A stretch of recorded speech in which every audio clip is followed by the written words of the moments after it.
Jadi pada kesempatan hari ini suara emasnya tolong disumbangkan. Ada kegiatan yang belum bisa dikapet tahun kemarin atau belum merasa program itu belum masuk, kesempatan emas ini kita pergunakan untuk memasukkan program-program yang akan di tahun-tahun yang akan datang. Jadi tetap untuk sosialisasi boba tahun ini ada, untuk pernikahan ada, untuk kegiatan ibu-ibu itu demplot dan tata boga. Jadi udah ada lagi perubahan perpres karena kemarin kami pelaku dari tim RPJM sudah memasukkan programnya ibu-ibu, yaitu kegiatan plot di masing-masing rumah dengan memberikan polybag yang mana tidak mengharapkan tangan, akan tetapi polybag itu ditaruh di masing-masing rumah. Akan tetapi ada lagi aturan yang mengharuskan bahwa ketahanan pangan itu dialihkan ke Koperasi Merah Putih. Itu yang membuat kami masih bertanya-tanya, karena kemarin kita sudah menganggarkan untuk kegiatan ketahanan pangan ini untuk kader-kader bisa memberdayakan nanti kepada ibu-ibu yang lain untuk menularkan ilmu-ilmunya ini kepada ibu-ibu yang lain manakala kita mengadakan posyandu. Jadi tidak harus kita secara resmi mau mengadakan pertemuan untuk merealisasikan kegiatan itu, tapi di momen-momen yang sudah ada seperti kegiatan posyandu yang rutin kita laksanakan setiap bulan di masing-masing dusun. Jadi pada momen itu mungkin kita bisa menularkan kepada ibu-ibu yang lain.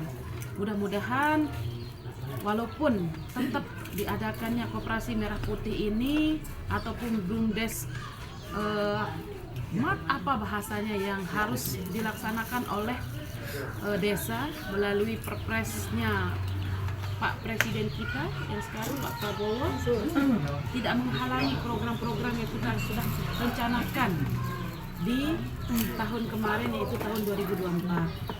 Jadi memang seperti apa yang diungkapkan oleh Ibu Ketua IBM, banyak sekali hal yang kita mau lakukan di tahun 2025. Jangan sampai vakum kita yang sementara kemarin akan berlanjut menjadi mati suri, akan tapi menjadi istirahat sejenak, karena program-program ini kita rasakan bersama bahwa sangat besar manfaatnya.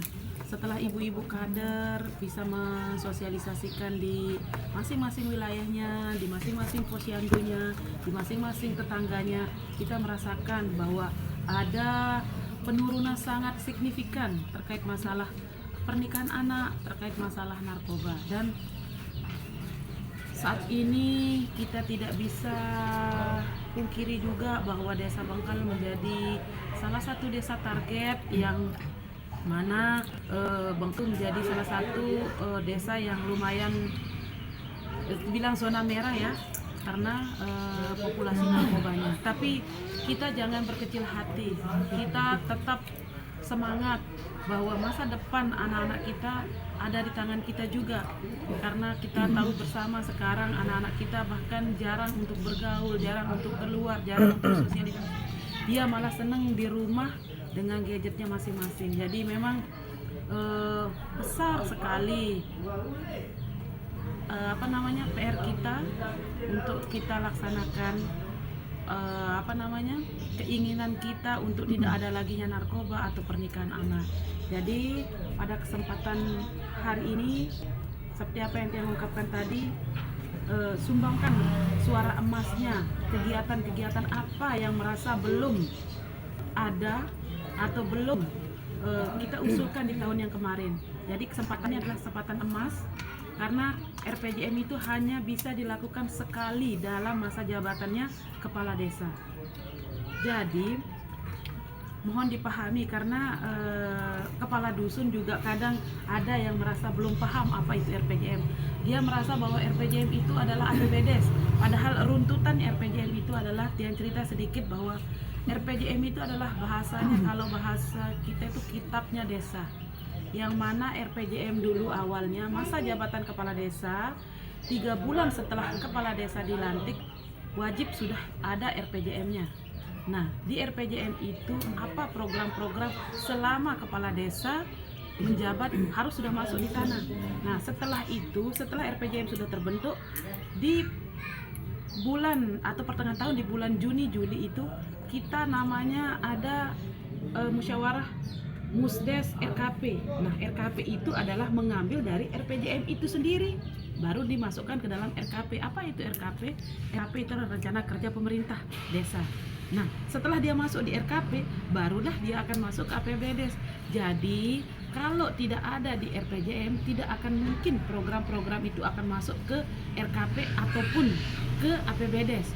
Jadi memang runtutan yang pertama itu adalah dari RPJM dulu, kita mengusulkan, setelah itu kita rapat untuk mengambil mana yang program menjadi prioritas yang akan kita kerjakan di tahun yang berjalan melalui Musdes RKP.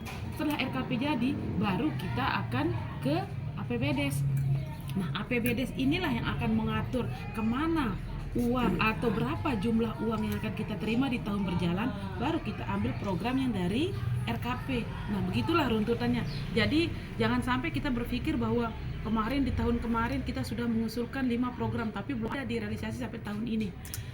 Jangan sampai kita berpikir seperti itu, karena tidak seperti itu jawabannya. Karena masa jabatannya kepala desa itu adalah 8 tahun, jadi ada 8 tahun runtutan yang akan direalisasi kegiatan-kegiatan yang ibu-ibu usulkan itu. Jadi jangan merasa bahwa perasaanku ngusul ibu sekdes lagu makan dia terrealisasi sampai sekarang. Nah, itu bahasa yang mengecilkan hati, bahwa merasa bahwa program yang kita usulkan tidak masuk, padahal itu adalah runtutan yang pertama dari RPJM, terus ke RKP, terus ke APBDes. Nah, kalau sudah masuk ke APBDes itu tinggal menunggu waktu kapan akan dilaksanakan.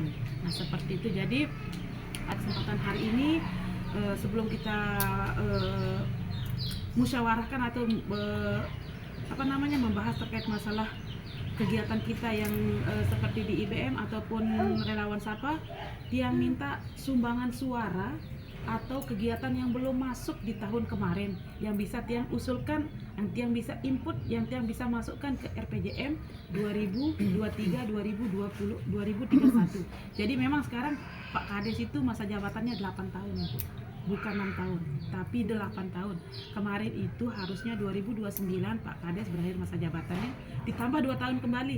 Nah, karena tambahan kepala desa 8 tahun, 2 tahun menjadi 2 tahun ini, yang dari 6 tahun menjadi 8 tahun ini, ada tambahan program yang mana kita bisa usulkan kembali seperti itu.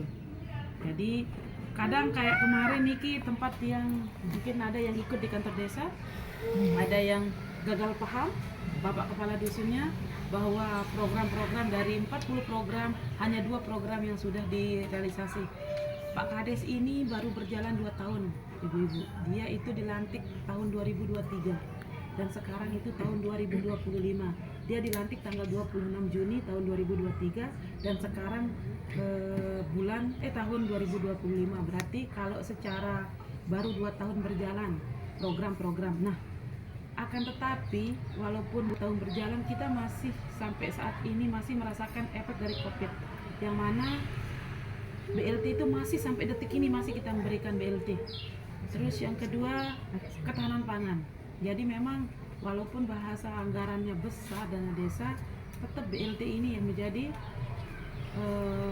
ini Pak Prabowo menghapus BLT mungkin melalui dinas sosial atau PKH atau apa bahasanya tadi, tapi tidak melalui dana desa yang mana bisa mengambil kegiatan yang lain. Nah, soal sebab itu sekali lagi kami dari mewakili tim dari RPJM menyumbangkan apa kegiatan yang belum dari kemarin.